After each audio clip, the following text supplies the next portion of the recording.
Vivekananda Reddy murder కూడా ఓసారి ఆందోళన కలుగుతుంది ఎవరికైనా సరే. ఒక మర్డర్ జరిగిన తర్వాత, ఒక సెన్సేషనల్ మర్డర్ జరిగిన తర్వాత 6 మంది సాక్షులు ఆ కేసులో ఇన్వాల్వ్ అయిన వాళ్ళు ఎలిమినేట్ అయిపోవడం అనేది, చనిపోవడం అనేది అదొక ఆవేదన, ఆలోచన కలుగుతుంది. ఎప్పుడైనా పోలీస్ డిపార్ట్మెంట్ గుర్తుపెట్టుకోవాల్సింది, ఒక సెన్సేషనల్ కేసు వచ్చినప్పుడు దాని తర్వాత పరిణామాలన్నిటి కూడా క్షుణ్ణంగా ఎగ్జామిన్ చేసి ఎప్పటికప్పుడు యాక్షన్ తీసుకోవాల్సిన అవసరం ఉంది. మీరందరూ కూడా, ఎందుకంటే ఈ హౌస్లో కూడా అందరూ ఎమ్మెల్యేలు ఉన్నారు. నేను అందుకే మొన్న ఒక మాట చెప్పాను, నేనే ముఖ్యమంత్రి. నేను ముఖ్యమంత్రిగా ఉండి 2019లో వివేకానంద రెడ్డి మర్డర్ జరిగింది. తెల్లవారితో వాట్సాప్ మెసేజ్ వచ్చింది. మెసేజ్ ఏమని, వివేకానంద రెడ్డి గుండెపోటుతో చనిపోయాడు. ఎలక్షన్ సీజన్, నేను కూడా గుండెపోటు అనుకున్నాను.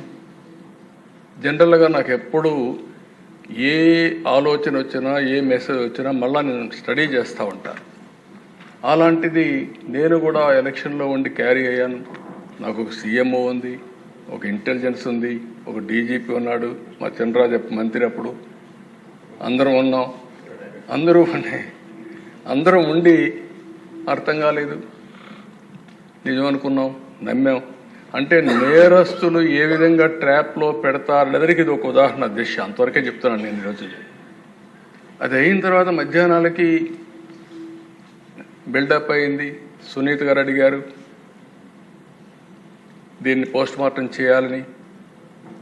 సునీత గారు కానీ పోస్ట్ మార్టం అడగకుండా ఉండుంటే క్రిమేషన్ అయిపోయేది.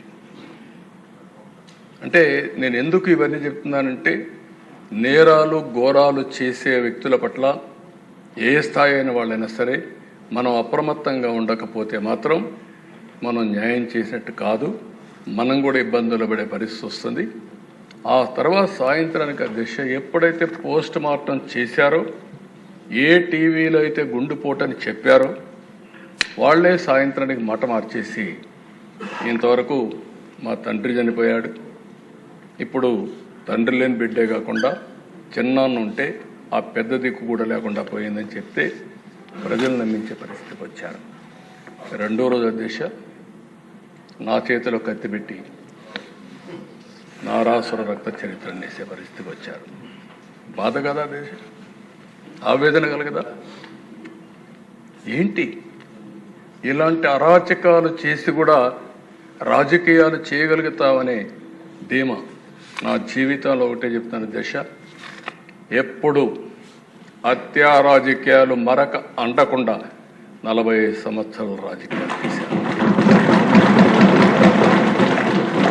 ఎవరైనా హత్యా రాజకీయాలు చేసిన ప్రజాక్షేత్రంలో పోరాడి అలాంటి వ్యక్తుల్ని శాశ్వతంగా రాజకీయాలు లేకుండా చేశాను తప్ప, శిక్షలు బయటకు చేశాను తప్ప, నేను ఎలాంటి పరిస్థితులు కూడా అలాంటి దీనికి దోహదం చేయలేదు. నేను ఎప్పుడూ చెప్పేవాడిని, ఒక హత్య చేయడం అనేది చాలా ప్రమాదం. పోస్ట్ మార్టానికి కారకులైన వ్యక్తులు మీకు కూడా పోస్ట్ మార్టం జరుగుతుంది, జాగ్రత్తగా ఉండమని హెచ్చరించాను.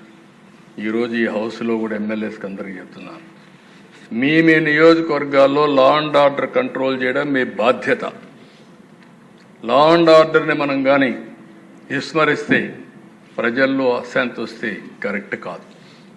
ఇంకొక విషయం కూడా చెప్తున్నాను, రాజకీయ ముసుగులో నేరాలు ఘోరాలు చేసి ఎదురుదాడి చేసి తప్పించుకుంటా ఉంటే ఈ ప్రభుత్వంలో సాగనివ్వనని మరొక్కసారి చాలా స్పష్టంగా విజ్ఞప్తి చేస్తాను.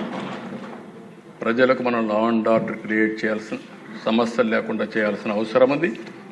టెక్నాలజీ వచ్చింది, టెక్నాలజీ ఉపయోగించుకుంటాం. కడాన పోలీసులు చూస్తే వాహనాలు కూడా లేని పరిస్థితి, పెట్రోల్ కూడా ఇవ్వలేని పరిస్థితి, ఇలాంటి చాలా జరుగుతున్నాయి. చాలా వరకు కరెక్ట్ చేశాం, ఇంకా కరెక్ట్ చేస్తాం. పోలీస్ యంత్రాంగాన్ని అప్రమత్తం చేస్తాం. అప్రమత్తం చేయడమే కాదు, ఎప్పుడైనా సరే అధ్యక్ష ఒకటే గుర్తుపెట్టుకోండి, ఒక నాయకత్వం కానీ ఒక గవర్నమెంట్ కానీ స్ట్రాంగ్గా ఉందని విత్ డెమాన్స్ట్రేటివ్ ఎఫెక్ట్తో చేయగలిగితే అందరూ లైన్లోకి వస్తారు. అట్లా కాకుండా పర్వాలేదు ఉదాసీన వైఖరి తీసుకుంటే ప్రతి ఒక్కరూ పెట్టిరేగిపోయే పరిస్థితి వస్తుంది. అది ఈ ప్రభుత్వంలో సాగనివ్వమని చెప్పి మరొకసారి తెలియజేసుకుంటూ ప్రతి ఒక్కరికి విజ్ఞప్తి చేస్తున్నాం. ఈ రోజు నుంచి ప్రభుత్వ భూములు కొట్టేశారు, ఫారెస్ట్ భూములు కొట్టారు. ఇవి మామూలుగా ఫారెస్ట్ భూముల దగ్గరికి ఎవరు పోరు, అలాంటివి కూడా జరిగే పరిస్థితి వచ్చింది. అందుకే ఈ ప్రత్యేక చట్టం కూడా గుజరాత్లో చాలా బాగా పనిచేసింది. ఎవరైనా సరే ల్యాండ్ గ్రాబింగ్ చేస్తే, భూ కబ్జాలకు పాటుపడితే ప్రభుత్వం కేసు పెట్టిన తర్వాత దాన్ని ప్రూవ్ చేసుకునే బాధ్యత కూడా వాళ్ళపైనే ఉంటుంది. దాంట్లో మళ్ళీ ఏమాత్రం కూడా ఉపేక్ష లేదు. అలాంటి పగడ్బందీ చట్టాన్ని కూడా తీసుకొస్తున్నాం. ఈ చట్టం ద్వారా ఎక్కడైనా ఎవరైనా సరే భూ కబ్జా చేయాలంటే భయపడే పరిస్థితి రావాల్సిన ఉంది. అలాంటి చట్టాన్ని కూడా తీసుకొస్తామని చెప్పి కూడా నేను మీకు తెలియజేస్తున్నాను. అదే మరిగా దిశ ఈరోజు టెక్నాలజీ డ్రోన్స్ ఉపయోగిస్తున్నాం. ఇంకా మా వాళ్ళందరూ మాస్టరైజ్ చేస్తున్నారు. అవసరమైతే డ్రోన్స్ ద్వారా నైట్ పెట్రోలింగ్ కూడా చేయడానికి, పోలీస్ పెట్రోలింగ్ బదులు డ్రోన్ పెట్రోలింగ్ చేయడానికి కూడా శ్రీకారం చుడుతున్నాం. సీసీటీవీ కెమెరాలు పెడుతున్నాం, లేటెస్ట్ టెక్నాలజీ పెడుతున్నాం. ఒక్కొక్కసారి దిశ చాలామంది కేసుల్లో తప్పించుకుంటున్నారంటే నేరాలు చేయడం, సాక్ష్యాలను తారుమారు చేయడం, తద్వారా పనిష్మెంట్ లేకుండా తప్పించుకునే పరిస్థితికి వస్తున్నారు. కానీ ఇటీవల డిపార్ట్మెంట్ మీరు చూస్తే చాలా గట్టిగా పనిచేసి 2-3 నెలల్లోనే శిక్షలు పడే కన్విక్షన్ వచ్చే పరిస్థితి తీసుకొచ్చారు. దానికి డిపార్ట్మెంట్ మనస్ఫూర్తిగా అభినందిస్తున్నా. ఇది వండర్ఫుల్ వర్క్. దీన్ని ఇంకా పకడ్బందీగా మనం చేయాల్సిన అవసరం ఉంది. ఇది కూడా చేస్తామని చెప్పి నేను మీకు తెలియజేసుకుంటూ, ఇంకొక పక్కన సైబర్ సెక్యూరిటీ కూడా చాలా ముఖ్యం. దీంట్లో కూడా 26 సైబర్ పోలీస్ స్టేషన్లు పెడుతున్నాం.